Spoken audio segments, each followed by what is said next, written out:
Stalberg Jr.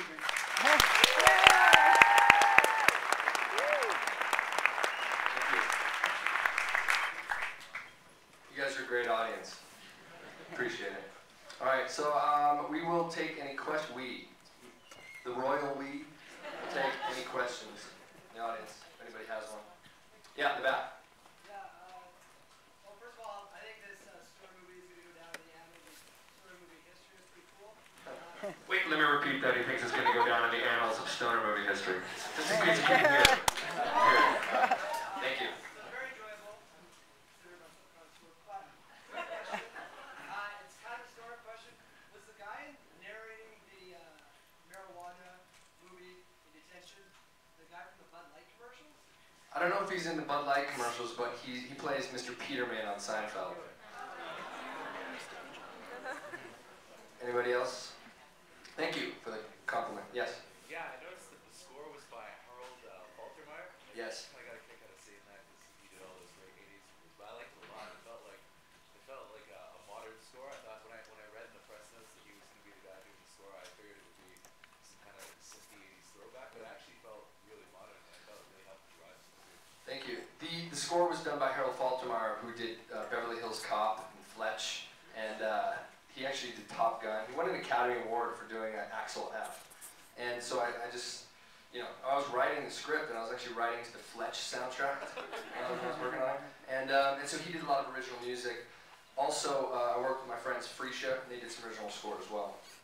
And I guess ultimately we just sort of, we layered some of the Harold Faltermeyer into the movie, and then we put in some of the Freesha stuff, and sometimes we even kind of layered them on top of each other and music edited. I mean, we did some crazy stuff with music, but thanks, man.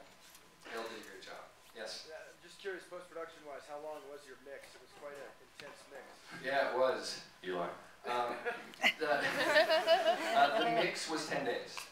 Wow. So, was that wild long or wild short? Wow, you did a lot in 10 days. Yeah, we were going nuts. I mean, we went nuts. It was coffee. I don't even drink coffee. I was like, coffee's in like, cut none. I was in like a sweatsuit. And Leslie Schatz did our sound mix over at Wildfire. He did A Single Man, Tom Ford's movie. He did all Gus Van Sant's movies, and he also did G.I. Joe and Rambo. So I kind of thought it was like the perfect guy. Totally extreme, And he did a great job. And I asked him, I said, I was seriously in like gym shorts, like after like 27 hours straight. And I said, when Tom Ford is in here, is he in like a sweatsuit? And he was like, no. Even in the pre-dubs, $4,000 suit, iron shirt. I started trying to dress nicer after that. Yes, in the back.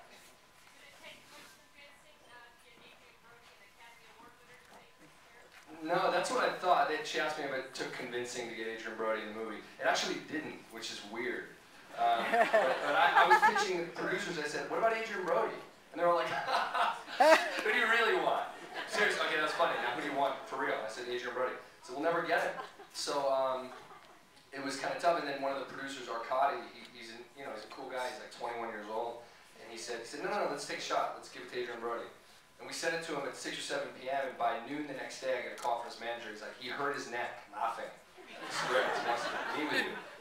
So I met with him, and we really got along, and we met for a few hours, and that sort of sealed the deal. But I thought it was going to take me convincing him when I met with him, but instead it was like, so I was all psyched up, I was all, my armpits were sweating, I was like pacing, I was getting ready to sell, and then he was like, all right, so how do you want my hair? That was like the first thing. Okay, cornrows, like I've never seen Charles Sprewell play basketball. Anybody else? Right here? Where? Oh, yes. How much research did you have to do? The question was, how much research did I, and unfortunately for my mom who's in the audience, a lifetime was worth of research. I didn't do much except for just kind of draw from some of the characters that I met throughout my life, and I mean, we did a little bit, we bought some High Times magazines, or I just took them from, my house and gave them to the art department. And we did all kinds of research with the technical aspects of a grow room, which is actually some scientific shit if you look into it. How many lumens per watt in the red spectrum, and all this kind of technical stuff. So we, but we try to get that right because I knew some people in our audience will have some familiarity with that. I didn't want anybody like storming up being like, bullshit! Lights are at the right color temperature! Get out of here! Fuck this. Yes? I know this was filmed in 2008. Did you discover Cody Longo, the kid that was dropped up?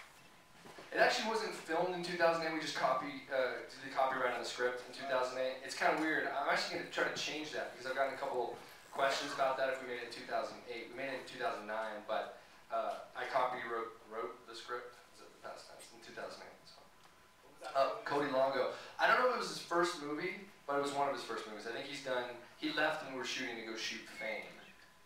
So he's going to live forever. He's going to live